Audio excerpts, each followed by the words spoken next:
Hello everyone, welcome to Saipin tutorials. This is Aditya Kesharwani. आज की जो वीडियो इसमें हम बात करेंगे, डज आईआईटी और NIT will refund the fees. अगर आप आईआईटी एनआईटी में फ़ीस दे लेते हो और अगर उसके बाद आपको आईआईटी या एनआईटी आपको नहीं लेनी, तो क्या आईआईटी एनआईटी आपकी फ़ीस रिफंड होगी?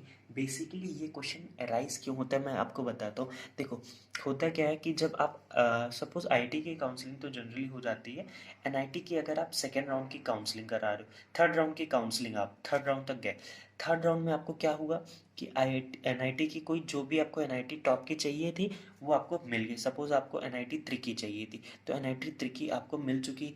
बट इससे भी ऊपर आपको लगता है कि आपको हैदराबाद या डीयू, आपको उससे भी ऊपर आपको प्रियोरिटी में आपके लिस्ट में है कि मुझे डीयू या एचसीयू जाना है ओवर देन एनआईटी त्रिकी। तो अभी आपको क्या है कि अब आपके मन में डाउट आएगा कि थर्ड राउंड में मुझे एनआईटी तो मिल गई, बट अभी डीयू और एचसीयू हुआ नहीं है।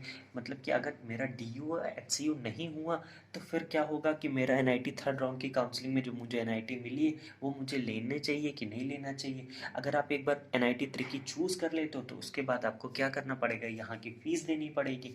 तो ये सारे डाउट्स आपके मन में 100% आते ही हैं। ऐसा डाउट आया था कई स्टूडेंट्स को जिन्होंने मुझे मैसेज किया, तो इस वजह से मुझे वीडियो ये बनाना पड़ रहा है।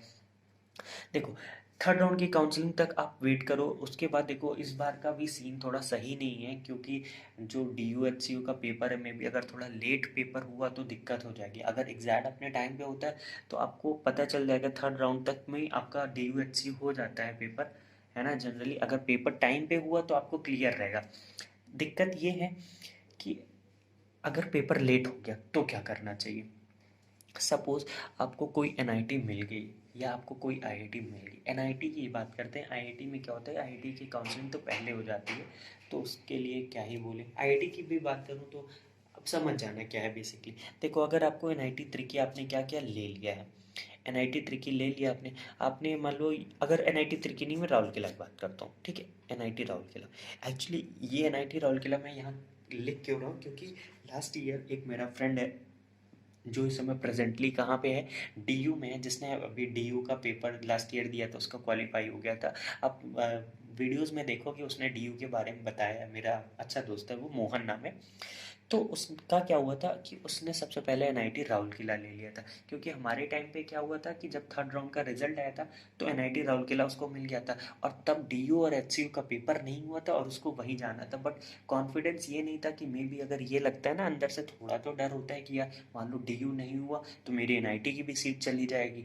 तो इस वजह से उसने क्या किया, एनआईटी राउरकेला चूज़ कर लिया था थर्ड राउंड में। तब डीयू एचसीयू का पेपर भी नहीं हुआ था, उसने चूज़ कर लिया। और उसने कितनी फ़ीस दी, 57,500 उसकी। आपको पता है एनआईटी की फ़ीस कितनी, बाकी सारी एनआईटी की फ़ीस कितनी है उसका मैंने वीडियो सेपरेट बनाया, आप डिस्क्रिप्शन में मिल जाएगा लिंक, आप वहाँ से जाके देख सकते हो। तो उसने क्या किया, 57,500 फ़ीस पे कर दी, पूरी फ़ी पे कर दी। अब उसके बाद क्या हुआ कि डीयू का पेपर हुआ, और डीयू का पेपर होने के बाद उसका क्या हो गया, क्वालिफाई हो गया, क्वालिफाइड हो गया वो। अब डी यू क्वालिफाइड हो गया। अब क्या हो, अब उसको बहुत ज़्यादा कन्फ्यूज़न हो गया। क्यों? क्योंकि उसको लेना एक्चुअली में डी यू ही था, बट उसको पहले कंफर्म नहीं था कि यार मेरा डी यू होगा कि नहीं। जो भी होते हैं यार, हमारे मन में तो आता ही थोड़ा सा डाउट आता है कि यार मे बी ना हुआ, क्योंकि कभी कभी होता है ऐसा ना कि डी यू हमारा ना हुआ तो एनआईटी की सीट हम छोड़ दिए तो फिर हमारा तो पूरा साल वेस्ट हो जाएगा। तो उसने एनआईटी राउरकेला की सीट ले ली थी इतना फीस देके, और फिर उसके बाद उसका डी यू क्वालिफाइड हो गया था, लेकिन उसको अब चाहिए था डी यू। तो फिर क्या यहाँ पे उसकी फीस रिफंड हुई कि नहीं? तो ये सवाल बहुत इंपॉर्टेंट है, ध्यान से सुनना। ये जो 57,500 फीस थी, इसमें हॉस्टल, मेस, साथ ही साथ आपका जो एजुकेशनल पढ़ाई वाला होता है वो सब इसमें इन्वॉल्व होता है। 50,500 ये एक सेमेस्टर की फ़ीस आपको देनी पड़ती है। तो इसमें हॉस्टल, मेस और एजुकेशनल वाला सार सब कुछ इन्वॉल्व होता है। आप इंडिविजुअली चेक करना आपको, तो आपको देख लेना, साइट पे जाके चेक कर लेना कि हॉस्टल का कितना है, मेस का कितना पड़ता है, और हमारे पढ़ाई का बेसिकली वो कितना पड़ता है। तो देखो, अगर आप उसने उसका क्या होता है, 57,500 दिया था उसने, जब उसने दे दिया और उसको फीस अपनी रिफंड करानी थी क्योंकि उसका डी क्वालिफाइड हो गया था, तो वहाँ ने उसने क्या किया, बात किया। तो बात करने पे ये होता है कि एक बात जो है एकदम, मैं रियलिटी वाली बात कर रहा हूँ क्योंकि ऐसा उसके साथ फेस हुआ, उससे मैंने पूछा, कंफर्म किया। तो उसने सब मेरे को बताया है। तो देखो जो बात है एकदम फैक्ट मैं आपको बताऊंगा कि आपके पास यहाँ पे आपको गारंटी नहीं होती कि आपकी पूरी फीस रिफंड, मतलब कि आपको पूरी ही फीस रिफंड होगी। मे बी प्रोबेबिलिटी कि आपकी 0% फीस रिफंड हो, मतलब फीस रिफंड भी नहीं होती। सारी एनआईटी का अपना अपना अलग क्राइटेरिया होता है और हर हर साल क्राइटेरिया डिफरेंट होता है। तो लास्ट ईयर का मैं बताता हूँ उसके साथ क्या होता कि उन्होंने बोला, एनआईटी राउरकेला ने उसको बोला कि आपकी हॉस्टल और मेस फीस को हम क्या करेंगे, रिफंड कर देंगे, बाकी ये एजुकेशनल फीस आपको हम रिफंड नहीं करेंगे। तो फिर उसको जानते हो 57,500 में उसको जो रिफंड मिला था वो सिर्फ 25,000 रिफंड मिला था।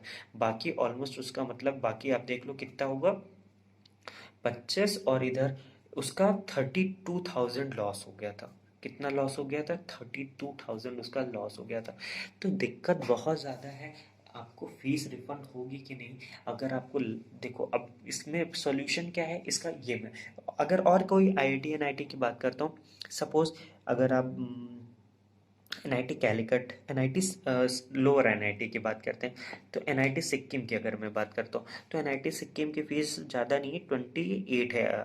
हाँ 28 है पर सेमेस्टर, जिसमें कि मेस वगैरह सब इंक्लूडेड है। तो यहाँ पे अगर आपको लोअर एनआईटी मिलती तो क्या आपको फ़ी पे कर देना चाहिए, या फ़ी पे कर देना चाहिए, ड्रॉप कर देना चाहिए, कि डीयू एचसीयू का वेट करना चाहिए? देखो अगर आपको लोअर एनआईटी मिलती है, ठीक है, तो मैं कहूँगा कि आप D U B H U के लिए ऐसा प्रिपेयर करो कि आपको कॉन्फिडेंस आप अपने अंदर लाओ कि आपका निकाल लोगे तो यहाँ आपको फीस नहीं पे करनी पड़ेगी। बट अगर कॉन्फिडेंस नहीं आता तो एक सिक्योरिटी के लिए आप यहाँ पे फ़ी पे कर सकते हो। यहाँ पे अगर आपका फ़ी पे करते हो, फिर अगर रिफंड की बात करता हूँ तो यहाँ पे ऑलमोस्ट आपको 10 to 15,000 रिफंड होने के चांसेस होते हैं। सारी एनआईटी का डिफरेंट क्राइटेरिया होता है और वो अनाउंस नहीं करते हैं ऐसा, या वो अपने ऑफिशियल वेबसाइट पे नहीं देते हैं। ये बात तभी वो होती है जब हमारे साथ ऐसा केसेस होते हैं, तभी ये हमें पता चलता है। और उसके पहले ना तो ऐसी डिटेल्स आपको कोई साइट पे मिलती है, ना वो ऐसे अगर आप कॉल करके पूछते हो तो वो कहते हैं कि आप काउंसलिंग करा लो, आप सीट एक्सेप्टेंस वगैरह जो फीस हो जाएगी तो उसके बाद ही वो बताते हैं। तो ये डाउट रहेगा। तो जो बात है देखो, अगर आप जनरली अगर मैं बात करता हूँ, अगर सारी एनआईटी नॉर्मल जो टॉप के एनआईटीज है उसमें सब में आपके 50+ फीस है, 50+ सब में फीस है। तो आप इतना मान के चलो, अगर आप उसके बाद फिर सीट पे करने के बाद सीट छोड़ते हो तो आपको 25 to 30,000 का लॉस होना ही होना है, मे बी ज़्यादा भी हो सकता है। ठीक है, और देखो जो बात है वो बता चुका हूँ कि सारी एनआईटी का डिफरेंट है, बट इतना अप्रॉक्स आप मान के चलना कि आपको इतना लॉस होगा ही होगा। और मुझे इसका सल्यूशन ये लगता है कि आपको फिर ये कर सकते हो आप कि अपने अंदर एक कॉन्फिडेंस लाओ कि यार मैं एनआईटी की अगर सीट छोड़ता हूँ तो फिर 100% मैं डीयू बेचू या एचयू एक एग्ज़ाम तो क्वालिफाई करके निकाल ही लूँगा। क्योंकि वहाँ एक और ये बात है कि वहाँ की जो फीस होती है डीयू एचयू वगैरह की, वो बहुत कम होती है और वहाँ पे आपको स्कॉलरशिप्स भी मिल जाती, इवन एनआईटीज़ आईआईटीज़ में नहीं मिलती।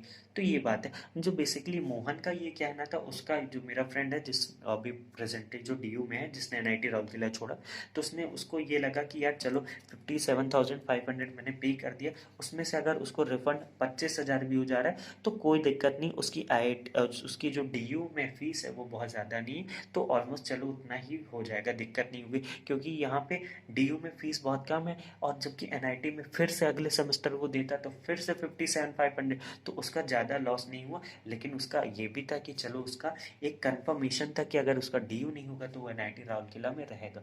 तो मैं भी कहूँगा थोड़ा सा देखो रिस्क तो है। अगर आप मिडिल क्लास फैमिली से हो तो मैं कहूँगा कि फिर आपके अंदर कॉन्फिडेंस होना चाहिए। कॉन्फिडेंस नहीं है तो फिर आपको इतना पैसा आप मान के चलो कि आपका लॉस ही जाएगा, है ना। मे बी पूरा भी जा सकता है। देखो जो बात है बिल्कुल सच मैंने बता दिया, बाकी आप देख लो। मैंने ऑप्शन ये भी दे दिया कि आप इतनी मेहनत करो कि आपका एक एग्ज़ाम तो एटलीस्ट क्वालिफाई हो जाए, क्योंकि D U B H U H C में आपकी फ़ीस भी ज़्यादा नहीं होती, आपका एजुकेशनल इन्वायरमेंट वगैरह सब बहुत अच्छा है। ठीक है, आई थिंक इतना इन्फॉर्मेशन सफिशिएंट होगा। किसी को और कोई डाउट होता है तो वो मुझसे पूछ सकता है। डिस्क्रिप्शन बॉक्स में आपको व्हाट्सएप ग्रुप का लिंक भी मिल जाएगा। और प्लीज़ अगर आप न्यू हो चैनल पे तो उसको लाइक कर दो, शेयर कर दो और सब्सक्राइब करना मत ही भूलो। ठीक है, thank you so much for watching the video.